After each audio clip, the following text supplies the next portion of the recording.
And we're up and running on the Krug Show, 8:40 on the West Coast, 11:40 on the East Coast. Happy August the 15th, 2024.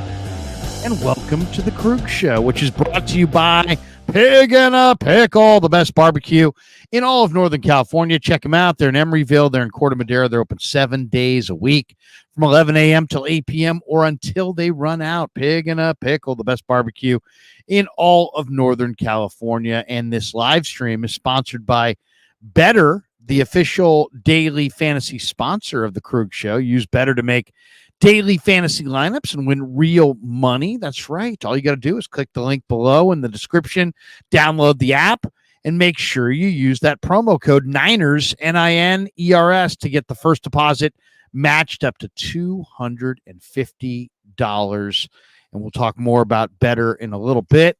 Dieter Kurtenbach from The Sports Leader and the San Jose Mercury News is in the house. And, of course, Dietz has got his own YouTube channel as well. Dieter, good to see you, man. Thought I would see you at training camp today or at Niner camp, but I was there. You were not. Where were you? Where were you? I made an executive decision today that I was so PO'd at the Giants front office yesterday with the Marco Luciano thing and then the game just totally imploding. I'm out on Farhan, and I try to do the decent thing and be in the place where I'm going to go bash somebody. And so I went all in on Farhan today, and I figured I'd do it at the Giants game, see if they got swept or not. And let me tell you, Larry, they won. It was a hell of a game from Logan Webb, but that was a mistake because apparently I missed one hell of a practice from the Niners, which is not something that you can point to very often this preseason. Yeah, it was a good offensive practice. I'm actually watching. It's funny how the world works here. So, you know, NBC Sports Bay Area replaying the Giants. They're already up 2-0 today. Beautiful day at the ballpark. It was a lovely day. I mean, honestly, I should have just gone and sat in the stands. Instead, I'm bending over a computer like Farhan hasn't deserved another year. It was a real waste of a day. Well, you know, but as Raphael 562 says, like and subscribe everyone. Thank you, Raphael 562 Yeah, I mean, it was an interesting day at practice in that Brock Purdy was like borderline unstoppable. I mean, he was 21 of 25. Dobbs completed a high percentage. Allen looked really good. Mordecai, I thought, looked decent, but at the end of the practice, when I tallied up the numbers, he had a couple picks that he threw, but he's throwing the hell out of the football. He looks great. I mean, don't let anybody tell you otherwise because they're wrong. Very much a day where the offense kind of had their way, and Brock Purdy looked terrific. Brock Purdy was throwing dimes today. I mean, it was amazing because not only was he 21 of 25, but he had 3 balls that he just kind of threw away. So, I mean, you're talking about he had 1 incompletion all day. That's wild. And it's something that frankly needed to be seen. I had gotten those reports while I was at the Giants game. Again, I'm just an idiot. And we're going to a baseball game. Football's on. But it's something that David Lombardi and I and Jake Hutchinson have been talking about. It's just like, when was this offense? When does it look crisp? When has it felt like they've gotten any rhythm? When has it felt like they've been operating? And I guess today was the day. Maybe it was me. Maybe I was the problem, Larry. I keep showing up and they got too nervous to perform. I leave and suddenly it's just, it's like Mike Leach air raid all over again. It's very encouraging because I thought the defense had an outstanding practice on Wednesday. So to then follow that up with an outstanding offensive practice, hey, maybe this team's got something here because it had been so juiceless for so long. I was really starting to wonder if they were going to get ready in time for the season. It sounds like they've got their ass in gear a little bit, and they're starting to look like the 49ers we expected again. Well, there's a lot of competition at receiver. There's no question about that. And today, Jacob Cowing was out there, and Cowing was looking like the Cowing that we saw on that first day where he dominated. He had several plays. Ronnie Bell is looking good. Chris Conley's looking good. Tay Martin's looking good. Trent Taylor is looking good. Robbie Chosen looks like he's got something left. Danny Gray was out of the blue non-contact jersey today. So there's a lot of options at receiver for sure.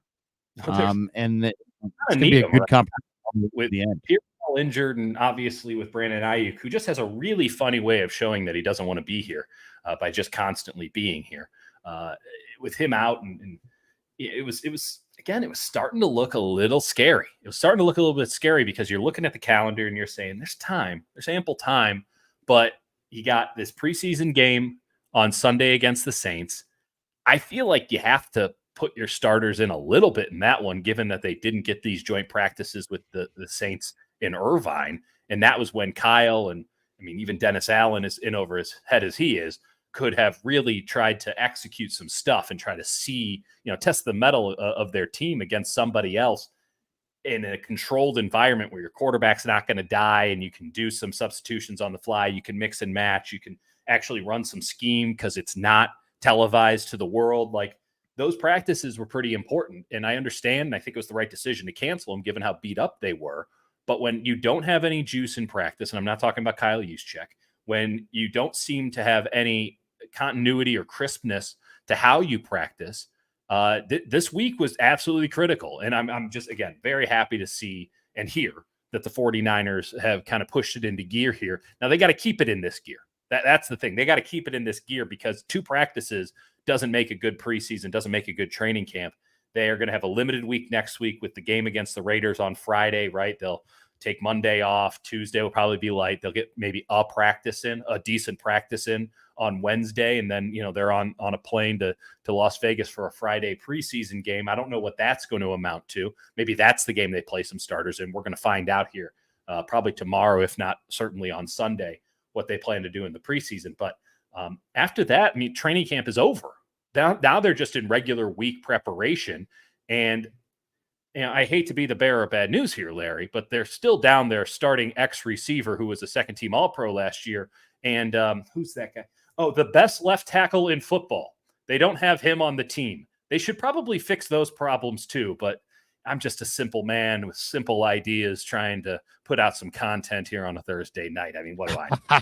Well, Shanahan went on the radio today and did say that he plans to play the starters a series or 2 against the Saints. So that's good to hear. Brock Purdy, sounds like he'll play a series or 2, and we'll see about if he plays in preseason game number 3.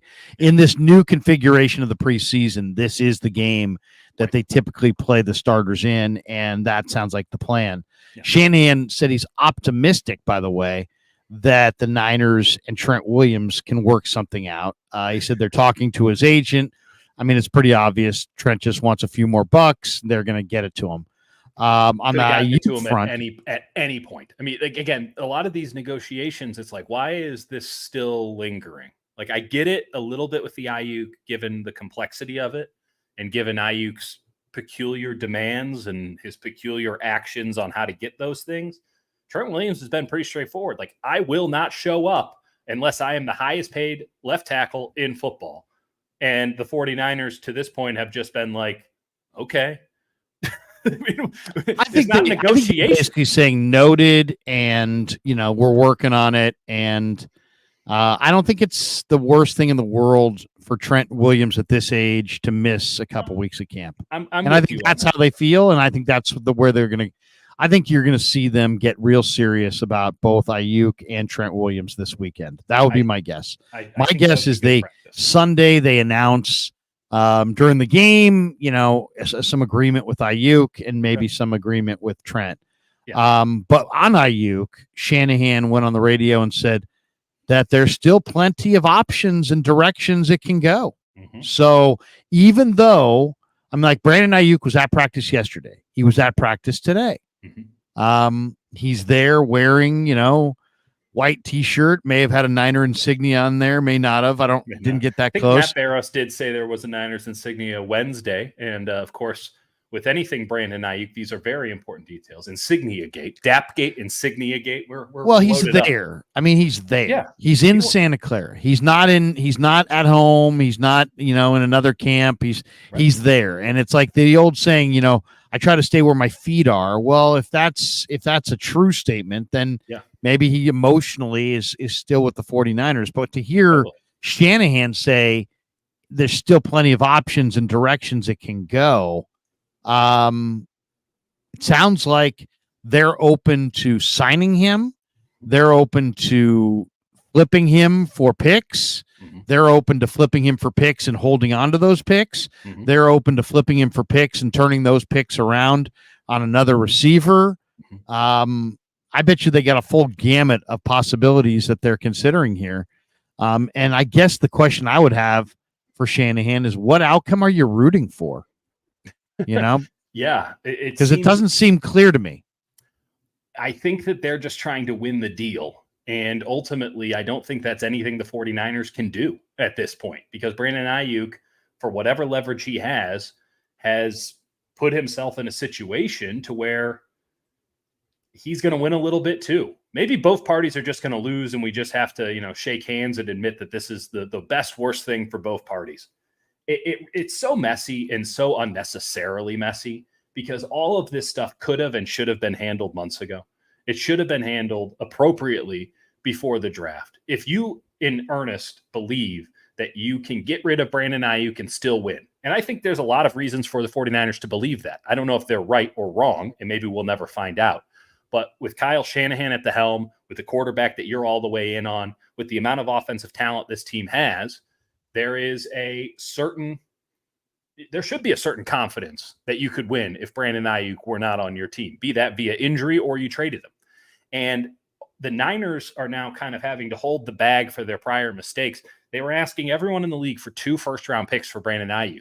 No one was going to give that up. No one was going to give up 2 first-round picks for a wide receiver that they cannot appreciably say isn't a byproduct of the 49ers system. He could be really good everywhere else, don't get me wrong. But is he as good for them as he has been for the San Francisco 49ers? I don't think anyone can reasonably suggest that. I don't think that anyone can be truly confident of that. And so you're not giving up 2 first-round picks and paying him what he wants. And so the Niners turned down very good offers.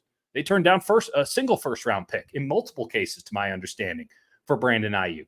And they'd be begging to get one of those today. So they got a little high on their own supply. By the way, the same thing happened with Deebo Samuel, a little bit lower of an offer. I'm under the impression that people did meet that, and it just didn't work out. But they were trying to get this thing done before the draft, and that's when you get things like this done. And the fact is, their price was too high on Aiyuk, and their contract offer was too low, and nothing has really changed. There's been a lot of lip service. I know a little bit of something about that. There's been a lot of yapping. There's been a lot of, nonsense through the media, and it's just been a weird story to report in general. It's just another bit of chaos in 49ers preseason. Can we have one normal offseason, please? And they're still in the exact same spot they were a week ago, 2 weeks ago, 2 months ago, 6 months ago. And as much as everyone says, oh, there's optimism, shut up with the optimism, shut up with the pessimism, do something. Do something. You got like 1 week here in which you can still just do something. Get it done one way or another, and we'll work with it from there. I don't know if it's right. I don't know if it's wrong. We'll decide once I see what it is. But at this point, like, the time for yapping and saying, oh, we got options and this is leverage points, and it's all just overdone and rawed out, and I'm sick. Everyone's sick of it. Just do it one way or another. Make a decision, San Francisco. Make a decision, Brandon Aiyuk. And Pittsburgh, if you want him so flippin' bad, prove it. But man, this 3-way standoff we got going right now, it's killing me. It's ruining the season. I think after talking to Andrew Fittipaldi or whatever, or Filipoldo or whatever, and we had him on the other night. Andrew, I shouldn't butcher the respect you show to your guests, Larry. Yeah, and Andrew Fittipaldo, I believe. It's Filipaldi. Filipaldi. Okay. I should the radio guy from Pittsburgh. Yeah. And we had him on, and he's a good guy. One of the things that he kind of brought up was that, and it's come up in the last couple of days, a couple different people have said there are no players involved here. Now, he threw out DeMarvin Leal as a player that he thinks could be involved in the deal because he thinks the 49ers would want him and that the Steelers are willing to move him. And I think that's probably a pretty good DeMarvin Leal, who's I don't know, Larry. I'm not going to lie. I don't know who the hell that is. He's a defensive lineman who played at A&M. They took him in the mid rounds a couple of years ago. He's really talented, long arms. He just hasn't done anything really. The Pittsburgh Steelers haven't been able to milk anything out of him at defensive end. I don't think it's going to work out with the San Francisco 49ers. Well, I mean, it's a totally different scheme. I mean, one guy's in a 5 technique and a 3-4 front. Now he's coming to a 43 front, wide 9. For the Niners, who knows? I think they need all the techniques but 9. They basically need help on their defensive line, and Leal could be it. But the question, was, what came up was that this guy, Fittipaldi, thought the 49ers were only going to get picks, and that he thought that what was holding the thing up was that he thought the 49ers wanted 2 2s and that the Steelers probably were offering a 2 and a 3. And if it is true that no players were involved, going back, I think, I think John Lynch is looking at that and he's seeing, Tim Kawakami and everybody else saying, hey, look, if they trade Brandon Aiyuk for 2025 draft picks, that's categorical failure right there. Yes, it is. Unless you could spin it to another for another receiver that's somehow going to save your season. In which case, what are the odds of that? What are the odds of doing something like that?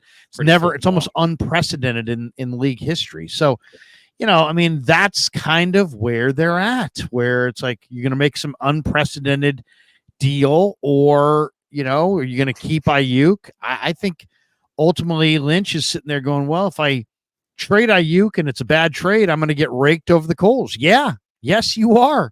No matter how popular you are, if you trade Aiyuk away and get nothing, there's going to be a lot of people that are going to roast you, and the heat on the regime is going to be dialed up. You can bank on that. That's a fact. But who gives a shit? If you're John Lynch, sure, and you're Kyle I think Shanahan, he does.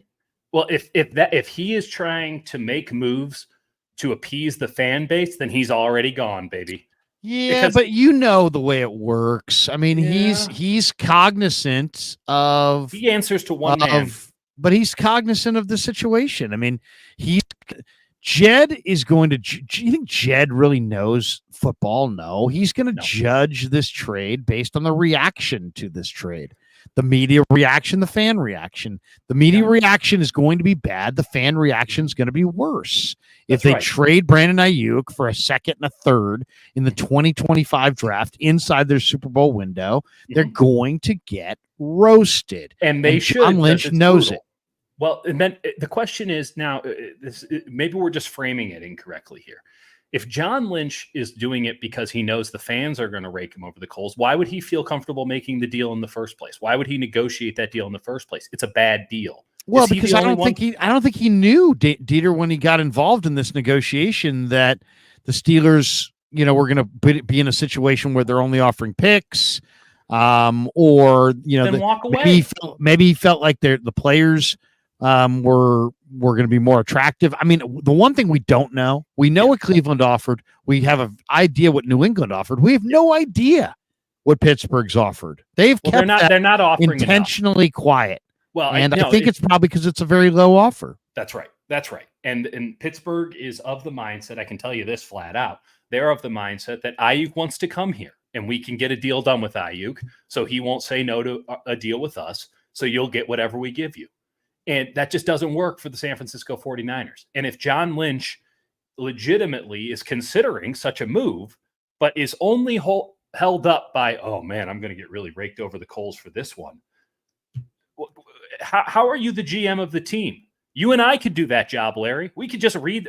Why don't we put everything on a Twitter poll and we run the team that way then? You either think it's the right move for your football team now and in the future, or you don't. You either trade Brandon Aiyuk because it's better for your football team now or in the future, or you don't. You have the player under contract. I don't think that. I disagree with that. I don't think that you can trade Brandon Aiyuk for something that's good for your team in the future. I don't think I think that's a non-starter. Yeah, well, certainly a non-starter. You're a Super Bowl. You were in the Super Bowl. You have Trent Williams. You have George Kittle. You have Nick Bosa. You're going for the Super Bowl this year. So why are you entertaining trade offers? I don't think you can trade for 2025 draft picks and save face here. I'm with you. Yes, Larry, there's the Niners have a lot of nice snacks in the media room, but there's not enough snacks to appease the media to trade Brandon Aiyuk for 2025 draft choices and have nobody rip it. Now, maybe the media wouldn't rip it day one, but as soon as they start talking to their constituents, as soon as they start talking, as soon as they start hearing the fans rip it, immediately the media is going to rip it. Larry, it wouldn't take. We're ripping it before it's happened. We're doing Minority Report here. I mean, I'm ripping it, but I think there's a lot of I think there's a lot of yes men out there that would gladly, they work back from the Niners are always right. Whatever they do, will come up with some justification for Buckner. Fuck, they've always right. Been yeah, right. I mean, how many countless examples of not being right? It's the media guy who's like, his take is this was what the Niners did was the only move they could make, and it's the right move. Well, that's it's fundamentally untrue because they have, as Kyle said, they have many options. One of which is just Brandon Aiyuk, show your ass up to camp. You're under contract. That's an option they have. They're not going to do it. That was my option, which is ignore Brandon. Correct. There's the idea, though. Let's just dive in a little bit to the idea that there would be like media sycophants to do this. I'm not saying you're wrong. That there will be. There will be because there will be people who will want to be contrarian. But the 49ers, and I can't speak in for everybody, but I think I got a pretty good read on this thing. The San Francisco 49ers do not help out anybody in the media well enough for them to act as if they're on the payroll. I mean, even the most rose-tinted glasses media person out there, whomever's popping into your mind, you're probably overthinking it. But even the most optimistic 49ers media member who always seems to side with the team, if they trade Brandon Aiyuk, second-team All-Pro, for a couple of day 2 draft picks in 2025, why would you carry water for that? Who on earth would carry water for that when you're not getting anything from the fucking 49ers? I agree. 49ers, they don't leak. They don't give little tidbits. They're not helping you out. They're not doing squat. This front office is a lockbox. That's why we have weird reporting on this thing, because they're not doing the TikTok through the media. They're letting everything leak out through other parties, incompetent parties at that. And so, and you can't even trust their sourcing or their opinions on the matter. So the idea that someone would carry water for this front office, if they were to make such a calamitous trade inside their Super Bowl window, I don't think holds it. But it doesn't matter, Larry, because ultimately it comes down to this. The Niners are still in a position of power here. And Brandon Aiyuk, if he wants to go to Pittsburgh so bad, why is he showing up to work every day? Why is he at 49ers facility in meetings? And why is he hanging out on the sidelines acting like everything's hunky-dory? The only thing is, if you want to think something in this Aiyuk back and forth, yeah, that's probably right. There's a report out there that can justify any thought you have. That's right. Right. Everything is available. He's always wanted to be a Niner. This is all a bunch of crap with the Steelers. He's always wanted to be a Niner. And if you don't believe me, go look at Mike Garafolo's report 2 days ago.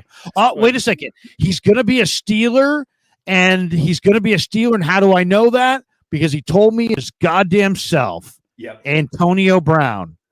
So, I mean, there's both those reports can't be true. He can't always want it to be a Niner and told Antonio Brown that he'll be a Steeler and a Steeler only. And then be at Niner practice the last 2 days looking very much like a Niner, looking very much like he wants to be a 49er. You know what I'm saying? So it's like, I'm with you. There is literally, when I think about ethics and journalism, report out there that can justify Antonio anything. Brown. Pulitzer Prize winning reporter Antonio Brown, ladies and gentlemen. I mean, yeah, you got to be a little bit careful about your sourcing here. But ultimately, even the people with impeccable sourcing, right? The people who are right time and time again on this thing. Source is BA himself. Yeah, well, I mean, did Antonio Brown talk to another guy with dreadlocks and think it was, BA? Who's to say with Antonio Brown these days? I mean, not Antonio to go in Brown on the guy. lacks a little credibility, but when you're citing BA as the direct source, we all tend to kind of think, He's probably onto something. My point is just NFL that Network can't even get their story right. I know. 15 insiders, and they're each going at each other with different information. And what about Schefter? It's not good info. Where's Schefter recently? He's been totally quiet. He's been smart enough to stay out of it because the whole thing stinks to high heaven. Yeah, he's sitting it out. I wonder why. So I mean, I based on the people that I've talked to, and I'm not talking about behind the scenes. I'm talking about on the air. Yeah. And the different people I know I've talked to around the 49ers, I get the sense that the 49ers, were talking trade and just didn't really like the options and don't feel overly excited about, doing something that's not reversible. Right. That is going to hurt their chances of winning the Super Bowl.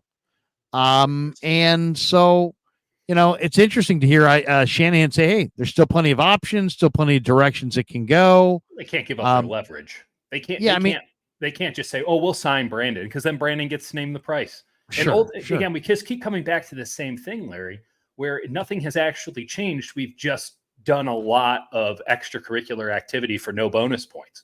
Well, I don't know. Has nothing changed? Because there was a report within the last day that the Niners and Aiyuk were on the same page financially, and it was really more about, or as far as AAV, and it was really more about the total guarantee and the total number of years, so that they were really down more to just some particulars in the contract. I don't know, but he seemed. Then I would think a bunch of people would be behind that. That sounds like something coming, right? That sounds like something that would be coming out of people who are negotiating this, which means Brandon's agent and the 49ers front office, Parag and his crew and John Lynch and all that. This sounds like something that, who even reported that? I don't even remember. That's what I'm saying. Like, it wasn't Schefter, it wasn't Garoppolo, it wasn't any of these guys. It wasn't Jeremy Fowler. It wasn't any of these guys that you actually trust to have this data down. When they say, oh, it's going to get done, that means it's going to get done, right? They have a 99% hit rate on this stuff. If you were betting right now, would you bet that it gets done or that he stays and is a 49er? I would bet that he stays and it's a 49er, but I'm not sure it's going to be on a new contract. You think he's going to still be forced to play in the fifth-year option? So you think it's nuclear war coming up? There's no good trade for the 49ers, so they're not going to make the trade. They can make him play on the fifth-year option. They can franchise tag him at the end of the year. They can say, we'll do this again at the end of the year. Here's our best offer. We've upped our best offer. You don't think he takes their best offer? He hasn't yet. I know. At a certain point, they play a football game on the 9th of September. I would venture to say that by the time the calendar flips over, the 49ers want this fucking thing done. And that's a pretty loose deadline there, right? That's as late as you can push it reasonably, because at some point you got to practice, right? With Nick Bosa, like, we saw what happened last year. He sucked for a month by Nick Bosa standards, if not more. And even in the Super Bowl, he's saying, I just kind of got my feet under me. And, it wasn't a harrowing situation for this team last year, but with Ricky Pearsall not practicing and you going out there and Ronnie Bell looking like he might make the team. We're having to talk about Ronnie Bell, right? We're having to pretend like this is something that might mean something. You're going to want your ex receiver out there at some point, and you're going to want to practice with him at least once or twice before the season starts. I don't know what kind of shape this guy's in. I don't know what he's actually been doing. I don't know how ready for football he is, even for football practice. So I would imagine the 49ers have some sort of a deadline, and I can't imagine that deadline isn't like soon. And if they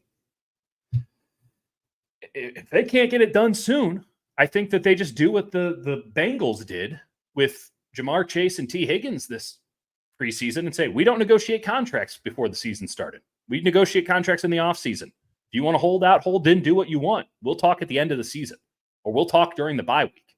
But at a certain point, push has to come to shove. They gave Aiyuk a little bit of rope. He went out and he got himself two very good offers, better offers than the Niners offer. It forced the Niners to up their offer a little bit. But and the 49ers would have been pleased to have traded him to the Patriots, where he could have gotten perhaps even $32 million a year.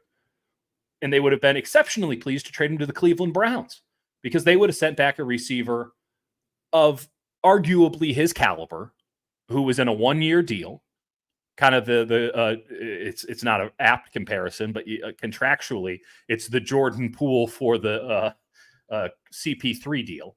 Gets them to clean their books at the end of the year, but maintains the Super Bowl window by having Amari Cooper here. And Brandon Aiyuk would have gotten a very good deal there too. Sounds like it would have been more than what the Niners are still offering. But the Niners would have gladly made those trades. Brandon Aiyuk says, I don't want to play for those teams. So you can't make that deal. And so it's like, oh, I want to play for Pittsburgh. Well, Pittsburgh doesn't have a good deal for us. So Brandon, here's your choice. You can sign what we've given you, or you can do nothing at all and show up to work. These are your options. He doesn't have any leverage yet. And again, if he really wants to be a Pittsburgh Steeler and he really wants to turn the screws to the Niners, if there are any screws left to turn, he's got a funky way of showing it, man. He's got a weird way of saying, hey, this guy holding in instead of holding out. So he's just been around. Like, that doesn't seem like he doesn't want to be a 49er. And now, oh, I want to go to Pittsburgh. I want to go to Pittsburgh. Go somewhere else then. I think he signs Sunday. I really do. The only team that he can win the Super Bowl with is the 49ers. At the end of the day, you either do or don't care about winning. He clearly cares about when it he enough. showed that when he said no to the Patriots. That's right. To me, that told me that you're either about. He told the Pivot podcast that.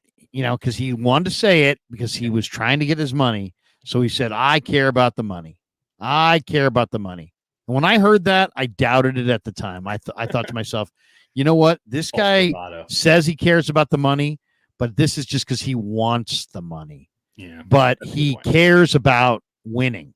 And that's why he's been a good fit on this team to this point. And once he said no to the Patriots, I think he really lost a lot of leverage because now the Niners know he wants to win. There's only one team he can win a Super Bowl with this year between the Niners and the Steelers. It's the Niners. The Steelers are not a Super Bowl team. The Steelers they're not even a second-tier Super Bowl team. They're probably more like a third. No, they're a team that makes the playoffs and gets bounced in the first round. They haven't won a playoff game in a long freaking time. Where the 49ers have just been in the Super Bowl and they contend for Super Bowls every year, and their roster is quite a bit better. Yeah. If I was betting, I would bet Aiyuk signs Sunday and comes back to the Niners. If you were betting, before we go to our better segment, if you were betting on Aiyuk, what would you bet? What result? What finish? What end game? No new deal plays on the 5th-year option. Shows up the second training camp ends or start practice. No new deal, plays on the 5th-year option, doesn't hold out and shows up. But then you're saying shows up but never holds out through the rest of the year, plays the full year. Plays the full year on the 5th-year option. Okay. A lot of people, the superpower play is to, to show up and play the beginning of the year on the 5th-year option and leave. Or to not show up to week 11. I don't think he has that in him. He doesn't even have it in him to not show up to work. Again, you don't want to be a 49er. You want to play for somebody else. He's trying to avoid the fines. Fuck it. You're about to make $29 million a year. I know, but come on, man. If you care about money, and I think he probably does, he probably cares about. I think Trent Williams cares a lot about money and understands that he might have to give up $1 million to make $8 million. That's the thing. Trent. By the way, the other side of it, Trent is a different situation because Brandon Aiyuk's fines are forgivable. Right. Brandon Aiyuk's fines are forgivable, and so if he does sign the new contract, that money disappears. Maybe. Jamar Chase he's doing a hold-in, but it's a lot more like a holdout. I don't think he's around. I don't think he's actually doing anything. I think he is there, but he's not in meetings, anything like that.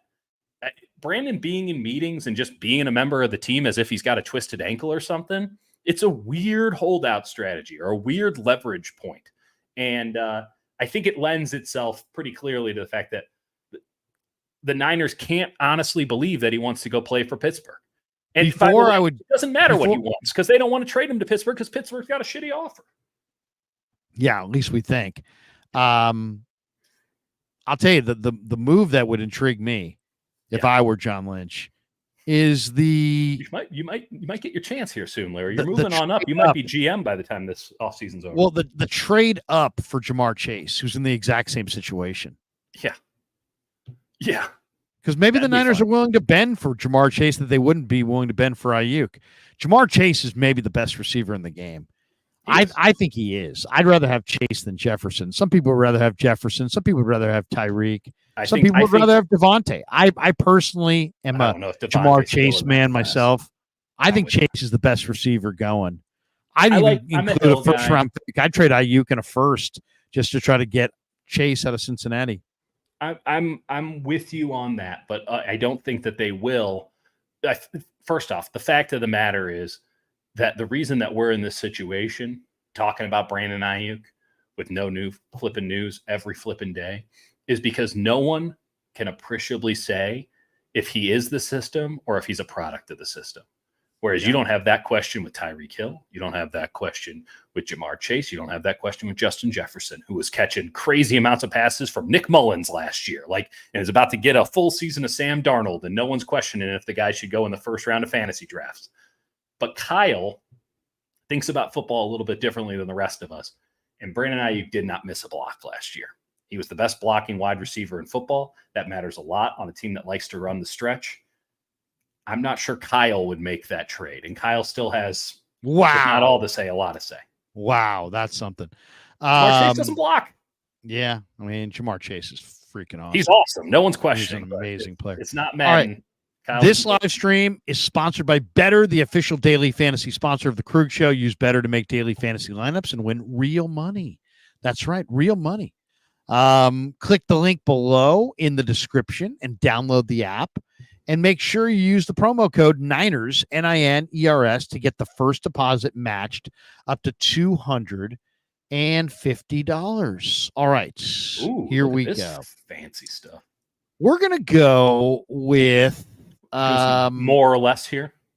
Yeah, we're gonna go more or less on a couple different guys, and I have the numbers off to the side here, so I can go back and forth. Speaking of Jamar Chase. So let's look at Jamar Chase. 1,250 and a half receiving yards for Jamar Chase. And if we look at him last year, Jamar Chase easier had said than done sometimes. 1,216 yards. Yeah. But he's holding out. But T. Higgins is also in a weird contract situation. The holdout could really affect things. I think what's going to affect it even more, and I'll take the less on this one, is the fact that Joe Burrow has a wrist injury that is unprecedented for a quarterback in the history of the NFL. Mm-hmm. No one has ever had this wrist injury. And you saw, I think it's all been etched in our minds, the image of Joe Burrow on the sidelines last year throwing the football and then just holding his wrist, being like, this thing's broken. I don't know what to do with this thing. This guy's a quarterback. He doesn't have a good wrist. They are also switching to an offense that's going to have him in the shotgun a lot. It could go to the next level. I don't think Joe Burrow's even throwing 3 days in a row at camp. And that wrist injury, it's just too big of a red flag. You're telling me Chase is going to get more receiving yards this year with everything that's happened, with his quarterback being banged up in a division that's as tough as it is. I don't know, man. I don't know. And as soon as Jamar Chase gets any quarterback but Burrow, those receiving yards go to the dirt because he's just running screens. I'm taking the under. It's a hard sell on the over. I like that. I like the under. I like less than 1250.5 for Amon-Ra St. Brown. He's at 1250.5. I like more. He was at 1500 last year. Jahmyr Gibbs is already dinged up. He was a big part of their passing game. If Gibbs is out, I think Brown gets the ball more. Mm-hmm. I like over or more than 1,250 for him. They're a little weaker at wide receiver this year too. It's sneaky, but no Josh Reynolds there. That matters. They are going to move him all around the formation, and they are going to find ways to funnel him the ball. He is their offense this upcoming season. I like Jameson Williams. Jameson Williams hasn't proven it. I like more on Amon-Ra St. Brown too. How about Puka Nacua, 1,150.5? Last year. He was incredible last year. Yeah, he had great numbers last year. Last year, he had 1,486 receiving yards. It's silly. That's a silly number. For 1,486. Fifth round rookie, 1,486. But here's the thing. Cooper Kupp sounds like he's all the way back. And he obviously had a down year last year, but he came on strong at the end. Stafford's already having hamstring issues. Old man Stafford can't stay on the field. Jimmy Garoppolo's their backup. I think Puka Nacua is awesome, but now he has like fluid in his knee, and he already is, I think putting on weight or he took it off, but he's trying to recompose his body. His knee's exploding on him. It's just dripping. Go under. I'm going to go under. I really do like the Rams conceptually. In theory, the Rams are going to be like maybe the second best team in the NFC, but there are a lot of cracks in the foundation as I'm looking around right now. And I don't think as good as their coach is that he can overcome all these injuries. And I think more are going to keep piling up here. That's just the way that team is built. Yeah, I like under there. I like over on Garrett Wilson. I mean, Garrett Wilson was nowhere near the leaders last year, but Garrett Wilson this year. Didn't he have like 107 catches last year still? He had, let's see, where is Garrett? I don't see Garrett Wilson on this list for receiving yards. What was his receiving yard total last year? I think it was over 1,000 yards still. And he had Zach Wilson throwing him the football. Wait a second. He had a Tim Boyle game. Where is Garrett Wilson? No. Yeah, there he is. There he is. So he had 1,042 last year. 1,042 receiving yards last year for Garrett Wilson. If the ayahuasca worked, that's going to be like 1,400. And this year, 1,042 last year. This year, 1,150 with Rodgers. I'm going to say more. It's got to be more. Yeah, I like him going off. All right, so there we go. We got a good handful there. How many do we have there? It should be 3, 4. No, I think four.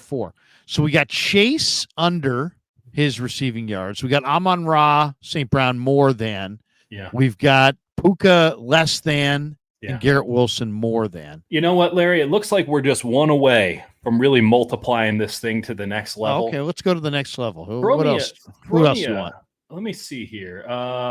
Marvin Harrison. I can give you their numbers. Marvin Harrison Jr. at 1,000. I think that was right. Well, he of course was a rookie, so he hasn't done squat. So you want to go Harrison over more? No, under. First off, I'm not sure he's going to be the number. Greg Dortch has apparently been just lighting it up for the Cardinals at camp. They got a great tight end in McBride. They got 2 really good tight ends. I think Harrison's going to be the truth. I don't think that he's necessarily going to be funneled the ball the way that people think he'll be funneled the ball. There are a lot of 4 or 5 wide sets. He's going to be on the outside. Okay. Kyler's a scrambling quarterback. Under on Harrison. I like that. Under 1,000 yards is basically 1,500. So if he goes for 1,001 yards, 999. Let's put it right there for Harrison. I'm going less. Watch week 17. We need to get him as 1,000-yard total. Well, I think week 18 they're playing the 49ers at home, so maybe we get to find out firsthand. Right, so what do we want to? What do we want to wager here? Let's wager. I say we wager the house. Let's wager 20 or 10. There we go. 10, I'm not right now. We'll wager 9. We'll wager $10 to win 990. Wow, I like that. 99-1. That's not bad. I like that. I like that too. We're not even going to need to talk anymore. We're just going to keep winning on Betr and somehow save our voice box. This live stream sponsored by Betr, the official daily fantasy sponsor of the Krug Show. Use Betr to make daily fantasy lineups and win real money. All you got to do is click the link below in the description, download the app, and make sure you use the promo code NINERS, NINERS, to get your first deposit matched up to $250. Thanks to Betr for being a proud sponsor of the Krug Show. All right, we continue on with Dieter Kurtenbach as we pound through some of these topics. Ricky Pearsall, according to Kyle Shanahan, he says Pearsall is a week away. He was out there running around today, but he was not participating. He's been kept out of one-on-ones. He wore the blue jersey most of the summer. How concerned are you that Ricky Pearsall, who needs to operate most likely in the middle of the field, has not really taken hardly any physical abuse compared to what's coming, and yet has missed a lot of time? I was very concerned about the durability of Pearsall and Cowing on draft day. Yeah. And as we sit here in mid-August, I'm probably more concerned than I was in April. I think there's plenty of reason to be more concerned about it. Like, clearly that bet looks like it's paying off. And I know that that's not a bet that you like to make, but that's a prediction that looks correct right now. I will continue to go back to what I said about Pearsall when I was evaluating him come out of Florida. The man received nothing but hospital balls for an entire season and was still absolutely dominant. And everything that he caught was anywhere but on the money. So, and it was all over the middle because they couldn't throw to the outside. That wear and tear might not be something that he can get over. That year at Florida might have set him up for failure at the NFL. I can't tell you. I do know that the Niners are conservative with injuries, especially at training camp. And I can say that, it's more concerning to me as someone who can't diagnose him or anything like that with his shoulder. And the shoulder seems like a pretty bad thing to have injured. But it's more concerning to me that he's not getting the reps in his rookie training camp. I am someone who is very much of the belief that the rookie training camp sets you up to succeed or fail at the NFL level. And it's very hard if you miss the entire rookie training camp, your rookie year's training camp, to get back ahead unless you are a truly exceptional player. Now, I don't know if I want to go that far on Pearsall. I'm very, very high on him. Maybe I'm just holding on to my priors and refusing to acknowledge the present. I think that he has the ability to be an impact player for this team this year. I don't think anyone can dispute the durability concerns given that they have already reared their head. We will see if they continue to be a thing or not. I can't tell you they're not going to be.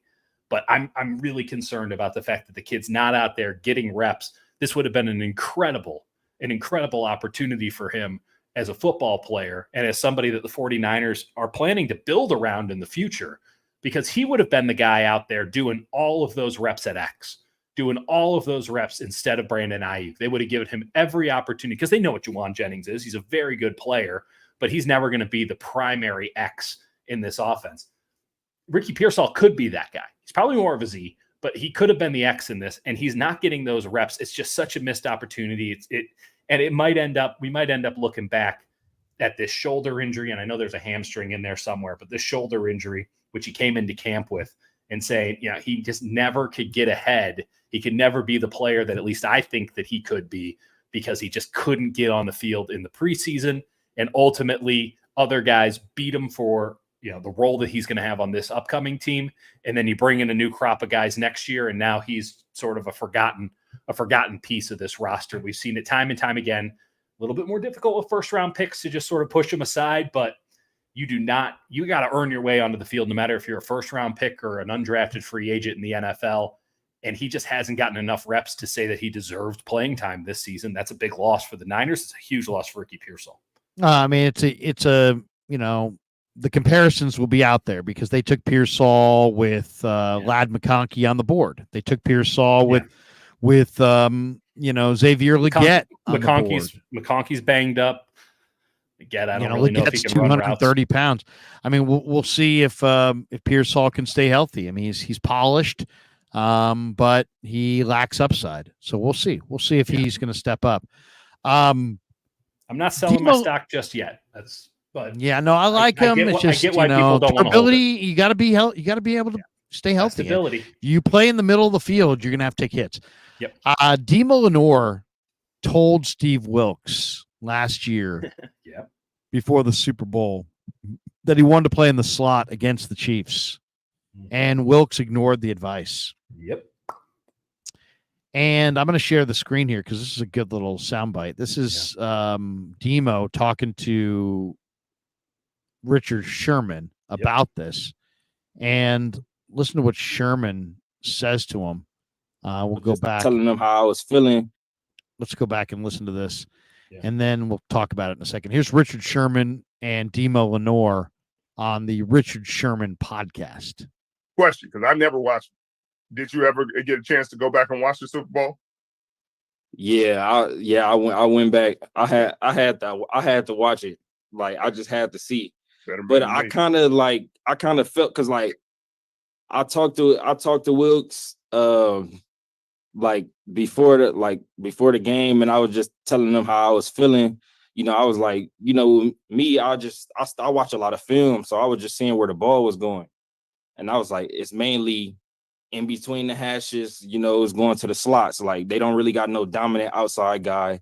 Right. So, like, I was telling them, like, I feel like I should be in the slot this game. Like, I never came to him, because I never questioned the coach, never questioned decisions and nothing. I came to him. That was the only time I came to him, and I said that.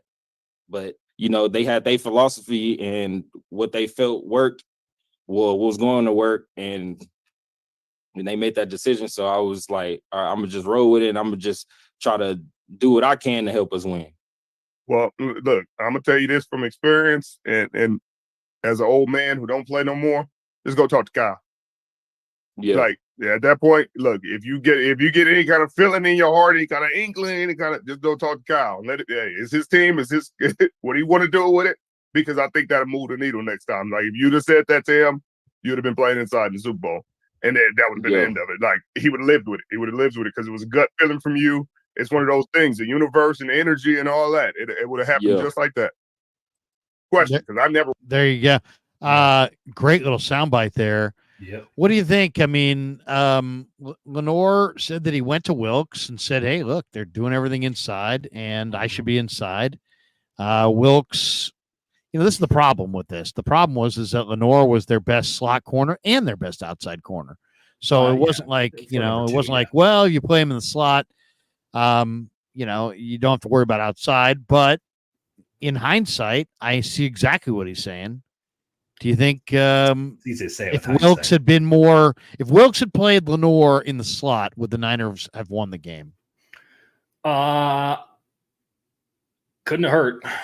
It really couldn't have, because I had two main storylines. I mean, they weren't the main, but these are two things that I was generally deeply curious about at the Super Bowl. One was Javon Hargrave's hamstrings, and would he have enough jump to actually make an impact on the interior where they could have made an impact against the Chiefs line, and allowed Nick Bosa and whomever was on the opposite side to actually get home instead of the Chiefs being able to shift everything Bosa's way. And I talked to Hargrave about that, and he was like, I guess I better. I mean, like, he was very open. I will give Javon Hargrave mad props. He was like really open. He's like, I don't trust my hamstrings, but it's flipping Super Bowl, so I better. And you saw in the first half, looked pretty good. Second half, didn't trust his hamstrings. The other storyline that I was like really tuned into, and I asked Steve Wilks about this directly, and Steve Wilks, he straight up scoffed at me. And I go, exactly what Lenore said. Kansas City likes to work over the middle. You guys don't have somebody that you trust in the slot right now. Would Demo go into the slot? And he scoffed at me and said, we have a scheme and I know what I'm doing. Like, he was mean about it. He was really standoffish and frankly rude. And that wasn't the first time Steve Wilks was like that with me. It was certainly the last time. And I remember when I found out on like Tuesday that Logan Ryan was going to start in the slot, and I had built up a smidge of a relationship with Logan Ryan. I see him at media and I go, hey man, you signed on to be now they got you at slot corner, man. And he ducked out of that conversation so fast because he knew it was a bad idea. He knew it wasn't the right move. And so, yeah, when they rolled that out there and you watch, I mean, they got I think it was Oren Burks again and again and again, because they kept being in 4-3 like it was 2002. They kept running Tampa 2 like it was 2002. And then they got a strong safety playing nickel so that they could keep Lenore on the outside, making sure that nobody who is of any real importance to the offense doesn't get open. And there is a counter to this, which is the alternative was Ambry Thomas. But ultimately, you put your best players in a position to make plays. And Steve Wilks definitively decided against that. Not just with Lenore saying it, but then doing it. And I think back to all the times throughout the past season, and certainly more have come to light now that Wilks is out of the building. But even when he was in the building, all the times last season where John Lynch and Kyle had to go to him with ideas like Mooney Ward's going to shadow these receivers, or Steve Wilks, you got to come to the sideline. This dude was so stubborn and so jaded and such a chip on his shoulder about how he did dirty in Carolina and Arizona. He was out to prove that he was actually the smartest football coach on a coaching roster that included Kyle Shanahan. And he just had amicus for anybody who would question anything he said.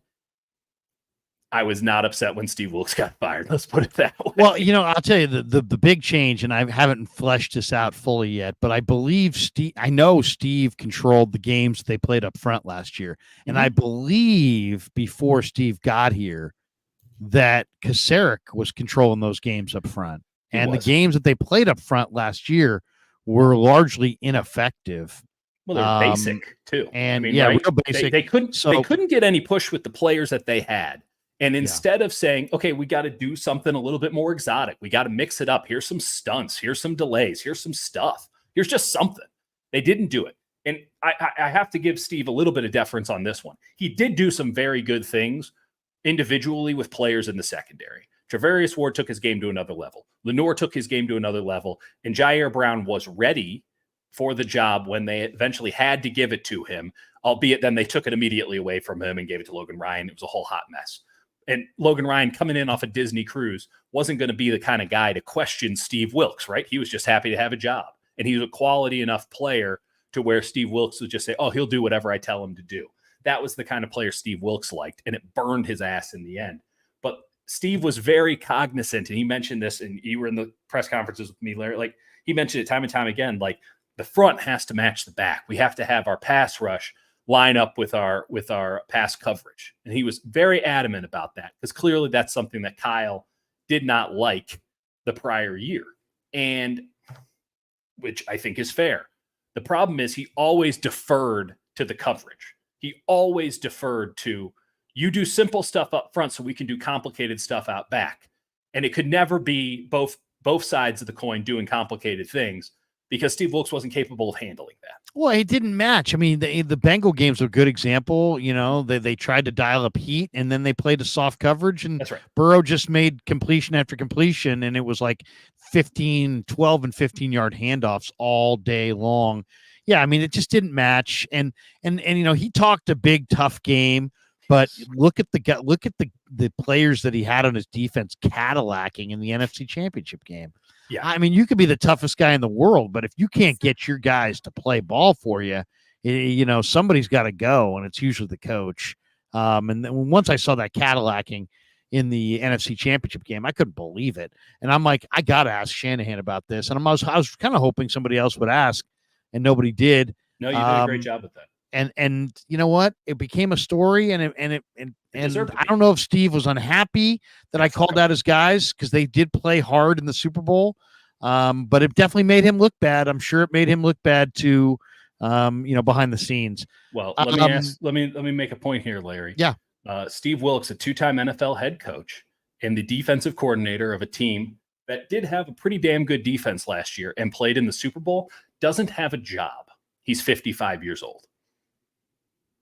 Well, beyond that, I mean, if you looked at all I needed to do was look at his football card. Go check the Steve Wilks Wikipedia. He's been coaching for about 25 years, and in those 25 years, he's had about 23 different stops. Yep. If you're really, really, really good, people keep you. You don't just keep moving. And the fact of the matter is, and I like Steve, he answered my questions. We had a good rapport, but I mean, he's got a nomadic football card. And so, it's not shocking to me that it didn't last long. There was a Browns executive that said that we dodged a bullet by missing out on Brandon Aiyuk. And I think his point was just that Cleveland didn't need another high-priced wide receiver. So they have 13 dudes making $10 million or more. Yeah, and I don't think it was a rip on Aiyuk as much as it was a statement about their particular roster.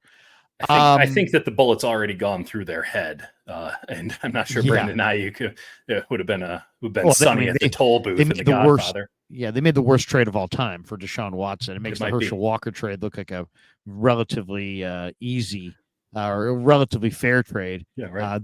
Their trade with Houston's built themselves a dynasty on the heels of that trade.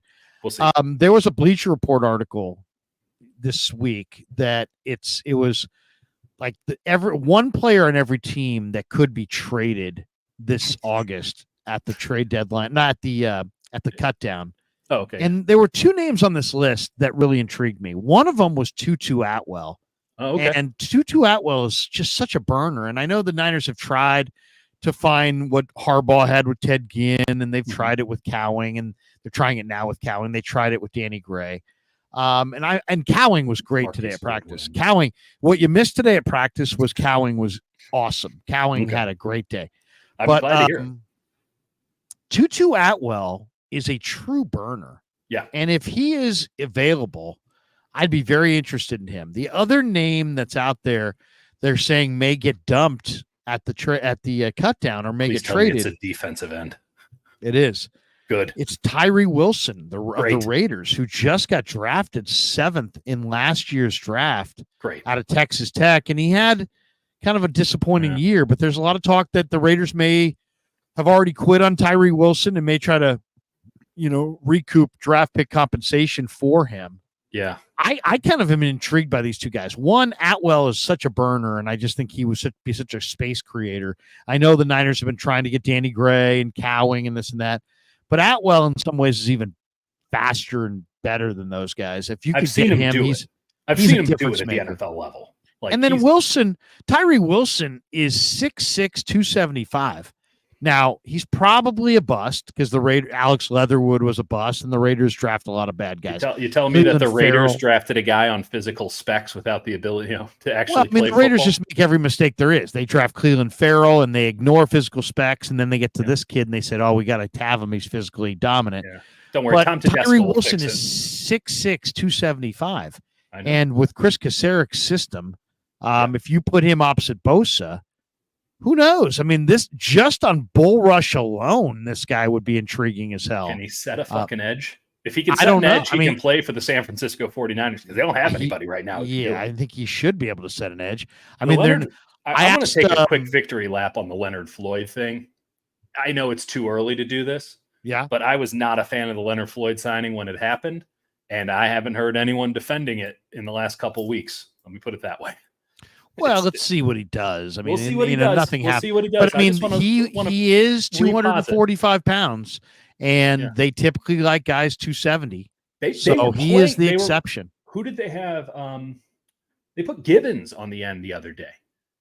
In practice, they're starting to use defensive tackles as ends, a la Eric Armstead, prior to the past couple of years, where they're like, well, we're going to just play him at they'll go big in front to try to be good against the run and they don't have enough defensive tackles for that either, by the way. I know. Well, that's why I think this guy, DeMarvin Leal or Tyree Wilson might be good. I mean, if Chris Kaceric got his hands on Tyree Wilson and somehow, some way, we'd find out. Get it out of him.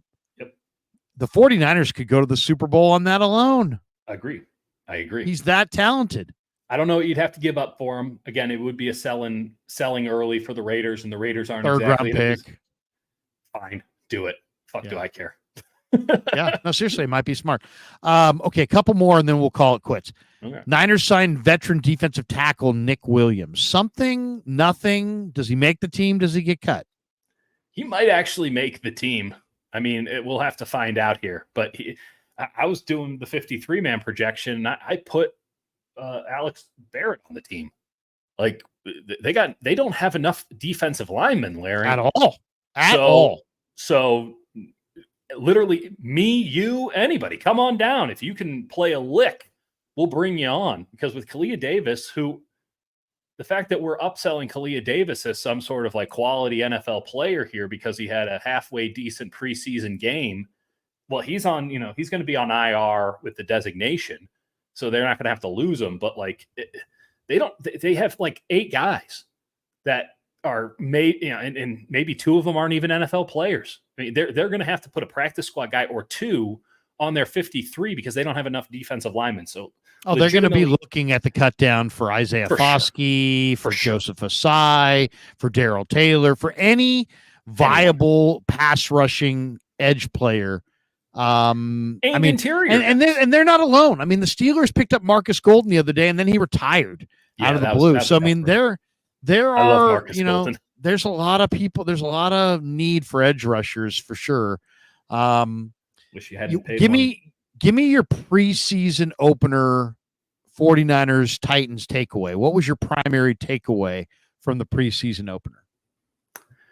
That they shouldn't have preseason games anymore. Here's what I'll say. JP Mason looked the part, and that's a real positive. And I think Cody Schrader, who obviously I'm very biased towards being a Mizzou Tiger, and as somebody who watched him carry my Tigers last year, almost literally, I'm rooting for him openly. I thought he got a rough deal. The offensive line depth is brutal. I thought the defensive line was even worse. And I'm starting to wonder, Larry, if they didn't build a defensive line that's the equivalent of the offensive line, where it's basically one dude and a bunch of scrubs. I mean, I was talking to Tim Ryan. We were talking about Kalia Davis, and he's like, Kalia Davis is so linear and small in the lower legs that he just can't protect his lower legs inside.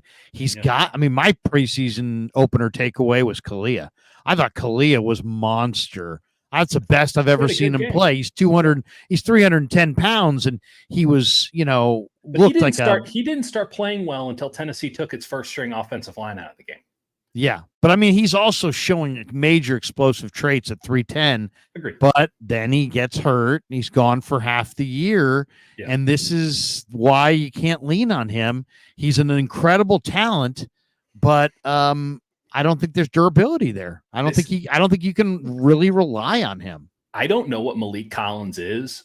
Watching his tape from Houston last year, he looks like a pretty good player. Nothing great, but because they clearly got rid of him, and it's not as if they were in a financial straits there in Houston. They just figured get off it a year early instead of a year late. This defensive line feels overly reliant on Malik Collins to be a real player for them this year. And I just don't know if that's something that's in the cards. And if Bosa misses any time, buddy, they are cooked. They are cooked. I'm with you absolutely on that. I think you're spot on that one. They got a certain, couple guys there they absolutely cannot lose. Bosa, primary name on that list. Who needs to step up with a big game Sunday against the Saints? Who are you looking for on Sunday?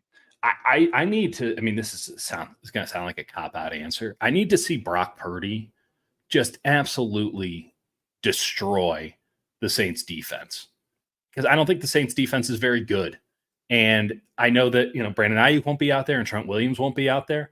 But if you have a $60 million quarterback, and the 49ers have made it very clear to everybody, this guy is the franchise, he's $60 million, you got to rise up. You got to have a practice apparently like he had today. And you got to be able to, just be the man and make that one series or two series so clean and effective and impressive that no one is wondering if you can do it or not.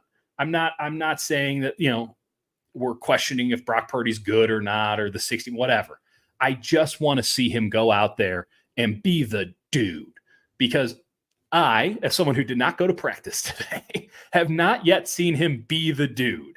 So carry whatever he had today, according to everyone's reports, including yours, which I trust implicitly, and take that into that preseason game for that scrimmage, because then it assuages so many concerns and fears, because it's not just this season for the 49ers that's in flux. It's the whole fucking thing, because you go, okay, you sign Aiyuk and Trent Williams, oldest team in the NFL, and some of these contracts. If you have a quarterback that just looks like the absolute Cadillac of quarterbacks, to steal your term and reappropriate it, just like just a dominant offensive coordinator on the field, putting it wherever he wants, 2 big time throws, everybody's in it, just clean and crisp, and man, this guy's got it. I just feel like everyone's going to feel better going into the season, because you feel like you got a franchise quarterback. And ultimately, the question still remains, and there will always be people trying to knock him down, and there will be an equal amount of people on the other side pretending like he's the second coming of Patrick Mahomes. The truth is going to be somewhere in the middle. I'd like him to push the needle towards Mahomes a little bit more and just say, hey, going into this season, doesn't matter if Trent Williams didn't practice, doesn't matter if Brandon Aiyuk's here or not, doesn't matter if this defense looks like it's got some serious holes up front. I'm the man. I got you. Watch me go down the field in 7 plays, rip up this Saints defense. Let me put all your concerns to rest because, hey, number 13's here and I'm ready to work. Yeah, I'd love to see Purdy have a nice game as well, but I only want to see it in like a couple series. You know, give me a couple series. I'm saying make one series so goddamn good that you don't even need to see him the rest of the preseason. To me, the guy who I want to see step up, I want to see the signature performance of JP Mason and Cody Schrader. I want to see Mason in the first half. I want to see Schrader in the second half, and I want to see these guys run the heck out of the football. I'd like to see the Niners really establish a rhythm running the ball. And those two runners, you know, I've heard people suggest that Cody Schrader did not look good in that Titans game, and I totally disagree. Yeah, I think he had a 30-yard return in the kickoff game. He had a 15-yard run that got called back on a holding call. I think Schrader's good. I think Mason's good. I think both those guys, that's what I'm looking for. Those are the two guys to me. Mason in the first half, Schrader in the second half. Would love to Atlanta has signed Justin Simmons, I should say. Safety, yeah. Are the Niners, we speculated a lot about Simmons. Mm-hmm. But, you know, that was a while ago. And since then, we're told that Afanga is going to make it back by week 1. Jair Brown looks terrific. He does. They signed Tracy Walker from Detroit. Tracy Walker made a beautiful interception today. I thought he looked really good in the preseason game. The worst fucking day to miss practice. George Odom is playing really, really well. He is. And then you've got Malik Mustafa and Jalen Mahoney and even Taylor Hawkins.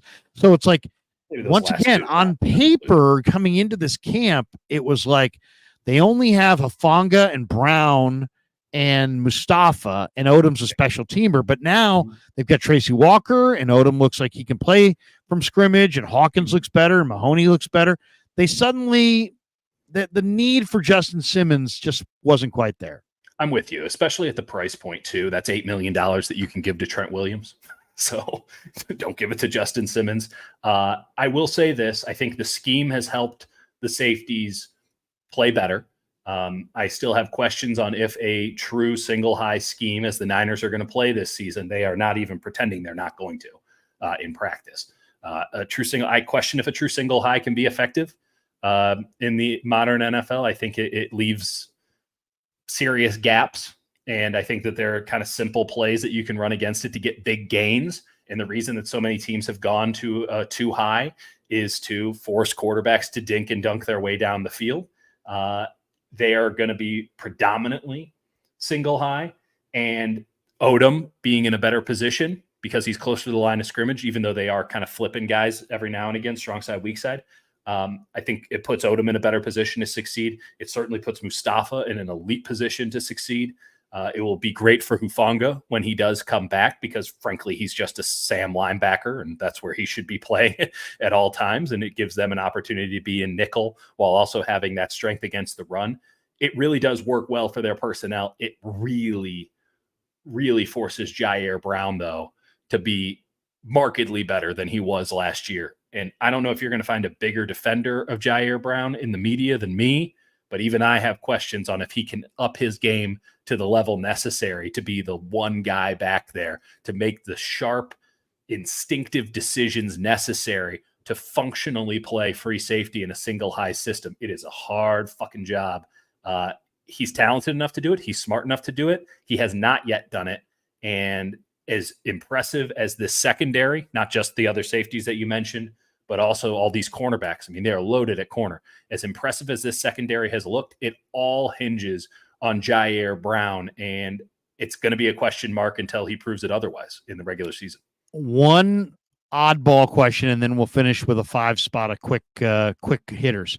All right. The Chargers are connected to a bunch of quarterbacks in potential trades as backup to Justin Herbert. And the trades are speculated for Kenny Pickett, Malik Willis, and ding, ding, ding, Trey Lance. They can have them all. There's also a report out that Jim Harbaugh may have interest in bringing Colin Kaepernick to the Chargers as a coach. Yeah.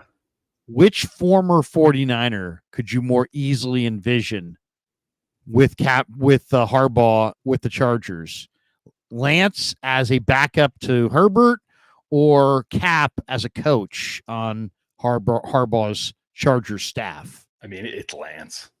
I think Harbaugh is he comes across sometimes as just all shucks, folksy. That dude is as smooth and cunning an operator as there exists in the entire sport of football. And I don't think any of what he does with the eccentricities are an act, but it really does cover up that he's a ruthless dude. And it's Machiavellian in a way.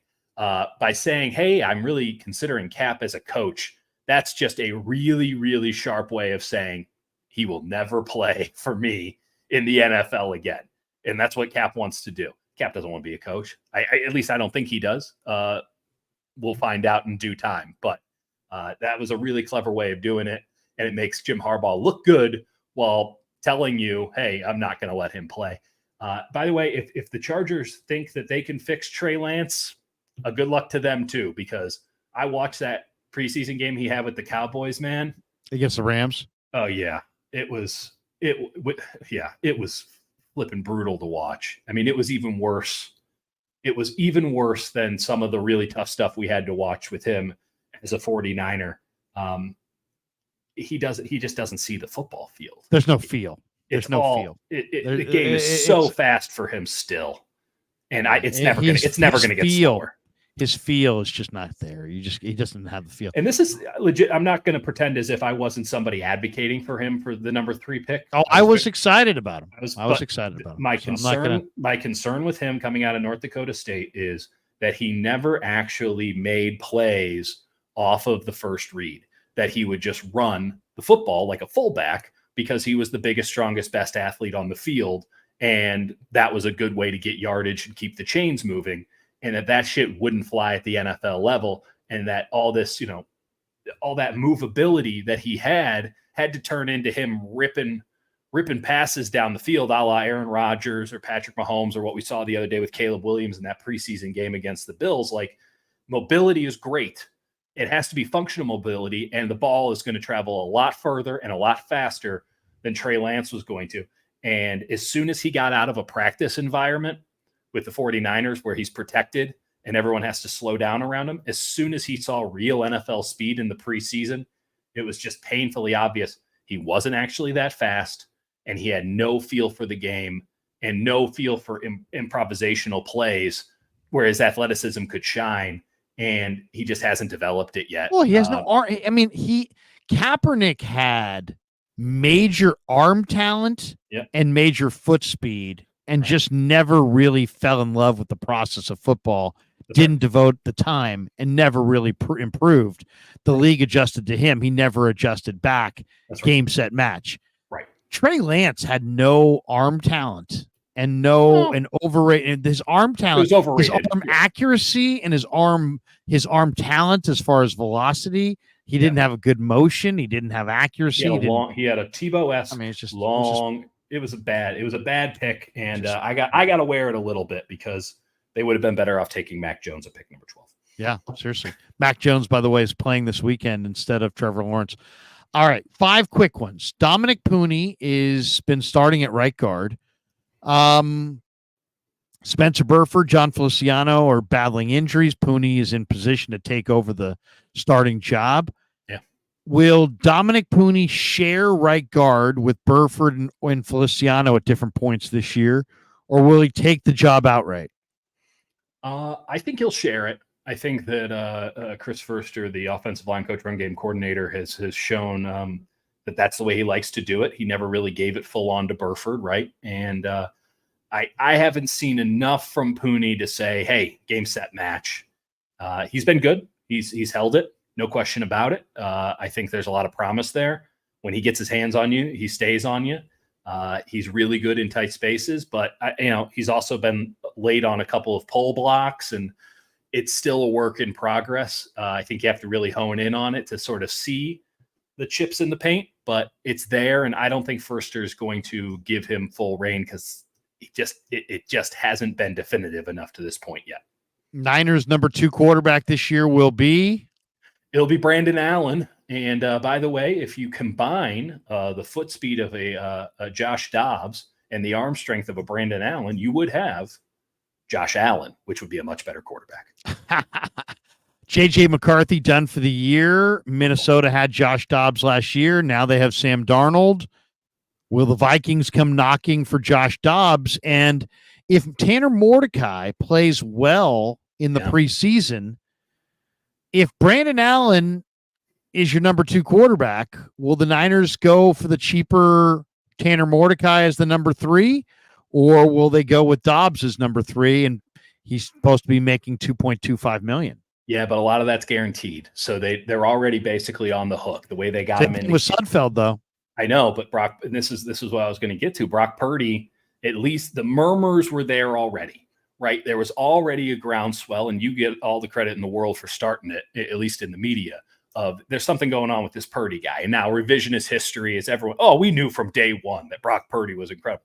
But it was not blatantly apparent to anyone who wasn't paying very close attention that, hey, this is happening here in these limited reps and in the moments that we can't see. Brock Purdy's doing something, and he's pushing Nate Sudfeld for these jobs, and with Jimmy Garoppolo on a weird side field.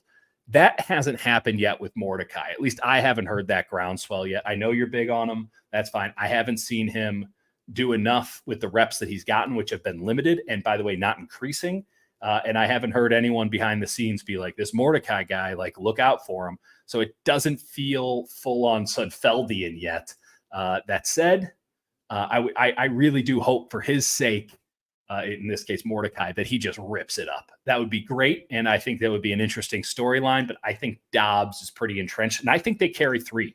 I think they carry 3 quarterbacks this season, and it will be Dobbs, Allen, and Purdy, with Mordecai probably being a practice squad guy.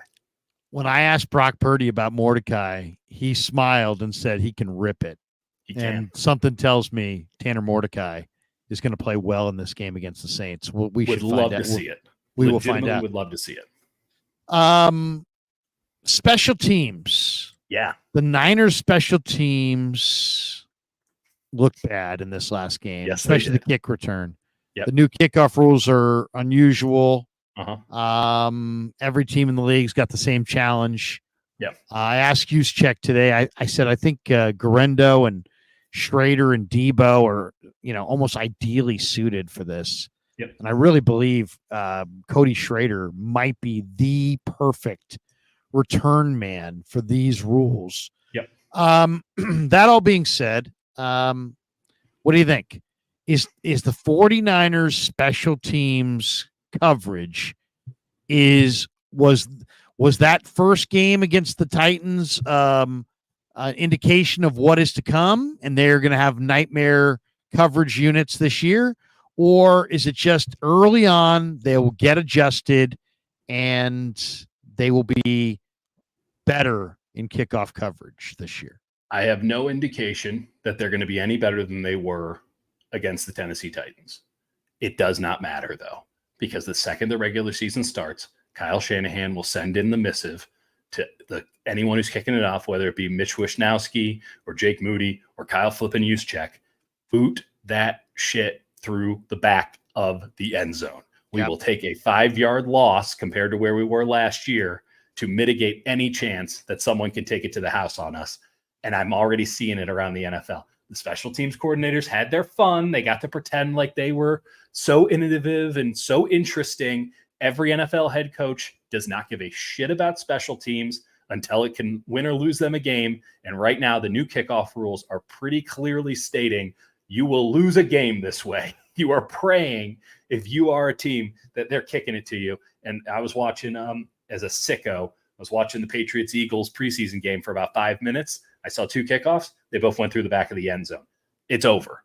They should have just moved the kickoff back, because these new rules are just going to be immediately mitigated by the risk aversion of NFL head coaches who just don't care about special teams and sure as shit aren't going to lose a game based on special teams. So doesn't matter if they have good kickoff coverage or not. They're not going to be using it.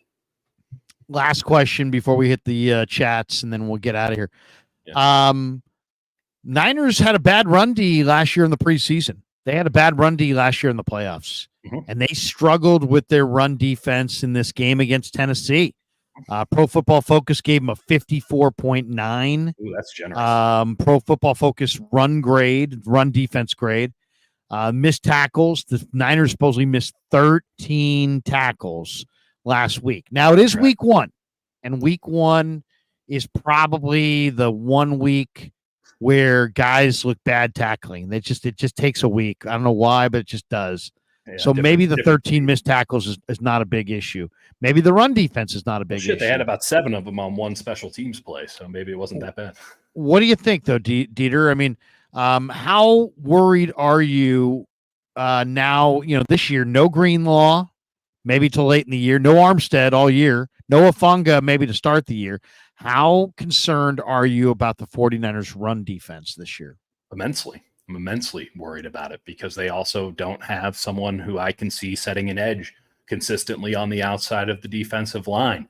And I have one defensive tackle who does not do anything against the run, and Javon Hargrave. So you are counting on Malik Collins to be the man in the middle. And I'm not going to lie to you, Larry, I was a little bit surprised at how small he was when I saw him at camp. I mean, he's a hefty gentleman, but he's not very tall, and his arms aren't very long. Now, to his credit, he looked a lot bigger when I watched him on tape, and that's what really matters. But, man, I am very concerned about it because when Eric Armstead took up his injury, it was well before the playoffs that their run defense went to shit. It was well before. It started falling apart as soon as Eric Armstead's foot started to act up again. And, by the way, it wasn't as good as the 49ers would have led you to believe before Eric Armstead's foot became an issue. Eric Armstead wasn't even that good of a run stopper. But the fact of the matter is he was their run stopper. He was the reason the run was stopped last year. And they don't have a player as good as Armstead in the position Armstead has now vacated. I'm very concerned about it. I think that this could be a real problem for them. And, oh, by the way, first game of the season, here's Breece Hall.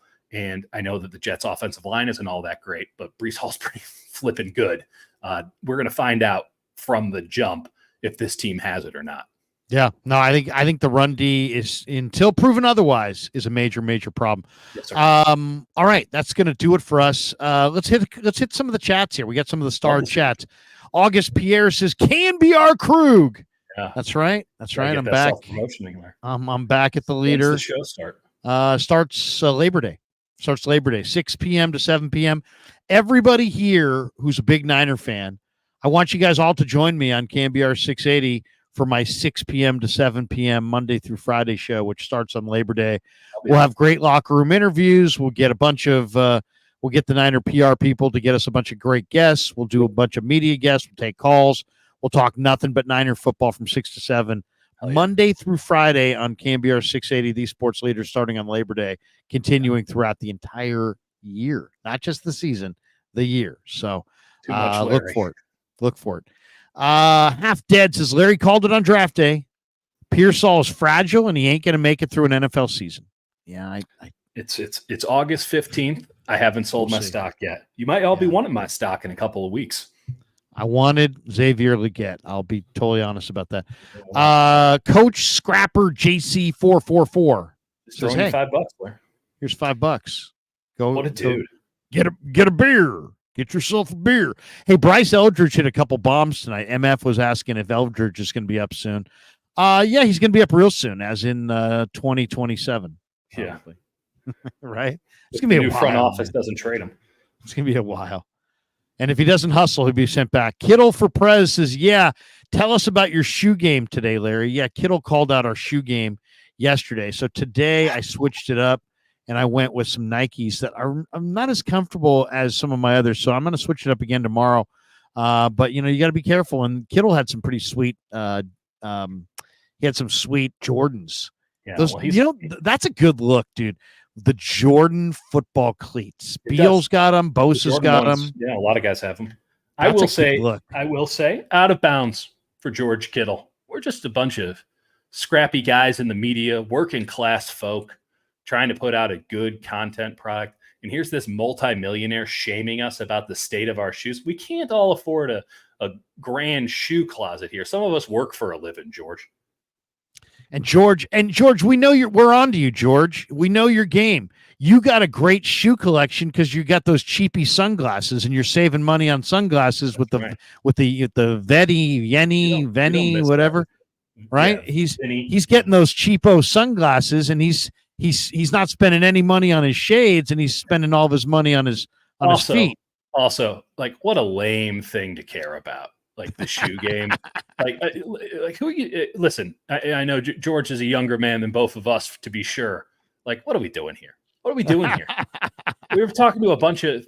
I mean, I'm spiritually 60 years old, but like, you're talking to a bunch of fucking middle class white dudes about their shoe game. It's like, yeah, we know, man. Our feet hurt. That's why we're wearing these. Yeah, seriously. I'm like half a season away from being that person who rolls around Disneyland with a mechanical car, not because they've got a handicap, because they're just fat. Yeah. You know, I'm like that guy. I'm gonna be in that. I'm gonna be in that those vehicles that you get around California Adventure in. Oh, yeah. Even though you're like 17 and you smoked a bunch of grass before you went to Disneyland, so you're like, I just got to get one of those cars. Yeah. So you're like, you know what? You always feel like, hey, give them the right of way because it's probably a handicapped person.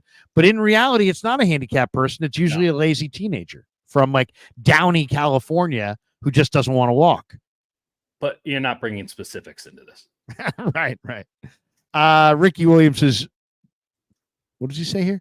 Matt Judon was available. What the fuck? Could have done that. Yeah, couldn't have signed him. Do you want a third round pick? You want to spend $14 million on Matt Judon? To me, it was more the salary than the pick. Though I don't know if I want to trade a third for him anyway. And I don't know that he's traded fit for him in the first place. Is he? I think he's better standing up than he is with his hand in the dirt. Well, Larry, they might be doing some of that this year. They're not even pretending they're not going to do 3-man fronts, which that's true. Whatever. It's true. LG says, "What's up, Dieter? It's Lars Gus, the old KMBR 680 intern from 10 plus years ago that did online content for a summer. So stoked for you, man, that you are achieving your dreams, man. Welcome back to KMBR, Larry. Go SF. If these are my dreams, this is a nightmare, Lars. Were you dreaming about Lars Gus? No, but it's by the way, Lars Gus, still a hell of a name. It's a great name. Mike Kruko. When he sees me, Mike Kruko. Mike Kruko will oftentimes, when he sees me, he'll call me Lars. What's up, really? Lars? Yeah. There we go. I don't get Lars that often, but Kruk, give me the Lars. Digital Drew's in the house from Chicago. He says he's been a member for 18 months. Always nice. He says, Dieter is fast becoming my favorite watch with you, Larry. Unfiltered, knowledgeable, and just spits straight facts. I'm trying. Dig it. Dude is legit. A lot Digital of spitting. Drew, there's a reason that you like Dieter. Because Dieter has Chicago ties, and Digital Drew is in Chicago. Southside stand up. There you go. Digital Drew is one of the creators of the very popular video game Mortal Kombat. And there would be no indication of that given his avatar. Listen, I will say this. Shouts to Digital Drew. I don't know how long he's been doing that, but I was at an arcade in coastal Washington not too long back, and I played some Mortal Kombat 2, and let me tell you, still hits. What a game. Still a banger? Still a banger, as the kids would say? Still a banger. Kicked my wife's ass in Mortal Kombat 2. It was a hell of an afternoon. I think that's going to do it for us tonight. When are you appearing next on the Leader Dieter? Look at that. Oh, shit. I dropped Leader Dieter. Yeah, Leader Dieter. Yeah. When are you on the when are you next up on the Leader, Dieter? I'll do some. I got some shifts by the end of the month, and I come back around. I mean, it's so, Larry. I don't know anymore, Larry. I'm just trying to get through day by day. I got a toddler, just trying to survive. Oh man, people ripping me in the content. I always get ripped for my headphones, my shoes, everything Larry, else. I will tell you, these fancy looking headphones I got, $12 on Amazon. are you worried about like what it's going to do to your brain? Or my wife's always like, I don't know. She's so worried about what the exact same thing your headphones are doing. They just look better. Really? Yeah. What are they? Larry, how much they cost? $11? It's like $12. I'll send you the link. Yeah, I might even buy them for you. Look at that. Look at that. Someone want to super chat me $12. Yeah. We're not ending this stream until somebody buys me earphones. Yeah, this is now a telethon. What's the brand? Yeah, exactly. Larry's kids. It's some piece of crap Chinese brand, and I'm sure what brand? Do you know the brand? No, I gotta look it up. It's not it's not like Audio Technica or anything. Steven says Dietz is less aggressive on the leader. He's saucy on YouTube. No, you kidding me? I heard you the other day. On the leader, you were very saucy. I get. You were going at Farhan. I was. I will still. I wrote that column today, and boy, really looking forward to the phone calls with the Giants tomorrow when they read it. That's going to do it for us. Thanks to Dieter. Thanks to all of you guys. Have a great night, everybody. I'm back at 49er camp tomorrow, bringing you guys more content. Until then. Legend. Peace. Yeah, never met a man I've been scared of. Careful, you gon' get